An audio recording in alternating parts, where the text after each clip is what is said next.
In the past couple of decades that I've been in the field of dawah, I have realized that there are about 20 most common questions which the non-Muslims have regarding Islam. When the non-Muslim poses 3 or 4 questions about Islam, invariably these 3 or 4 questions fall amongst the 20 most common questions. If all the Muslims know the reply to these 20 common questions posed by the non-Muslims with reason, logic and science, with the quotation from Quran and Sahih Hadith and the quotation of the scripture of the non-Muslim, even if he cannot make the non-Muslim accept Islam, at least he can neutralize the animosity that is there in the minds of the non-Muslims. At least he can neutralize the negative feeling that the person has regarding Islam. That's the reason it's very important that we Muslims are aware about these 20 common questions. How do these 20 common questions arise in the minds of the non-Muslims? Every day, the non-Muslims, they are being bombarded by the international media regarding misinformation about Islam. There is virulent propaganda regarding Islam in the international media.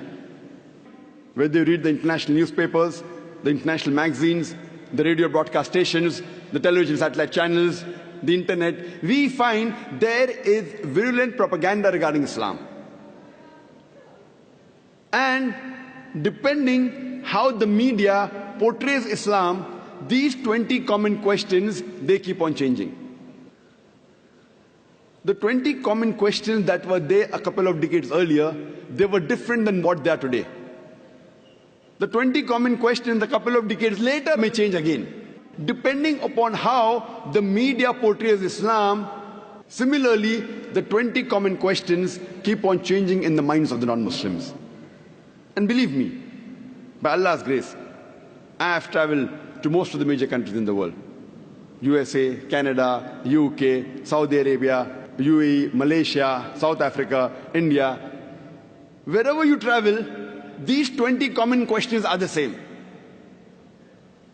There may be an additional 1 or 2 questions depending upon the local surrounding and the environment of that place.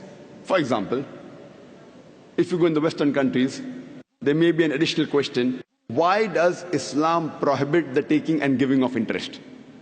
But the remaining 20 common questions are the same. If every Muslim masters the reply to these 20 common questions, he will be able to do the fard, the compulsory act of dawah to the non-Muslims. When you appear for an examination, if you at least want to pass with a good grade, not excellent, at least good grade, what you do, you read the guide. You know, in India, we have the Navneet 21 most likely questions. If you want to appear and pass favorably well, then you study the most common questions. In India, we have Navneet 21 most likely questions to appear in the examination. In every country, you have such books that if you want to do a shortcut and at least pass as far as the exam is concerned, similarly, these 20 common questions will at least make you a part-time da'i.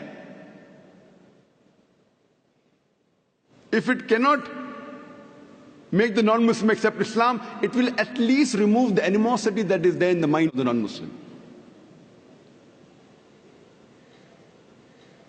Time may not permit me to cover all the 20 questions in this time due to the limited time that I have. You can surely go on the internet on our website www.irf.net,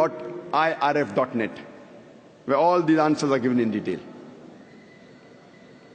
There may be certain non-Muslims who may go out of the way and read material against Islam.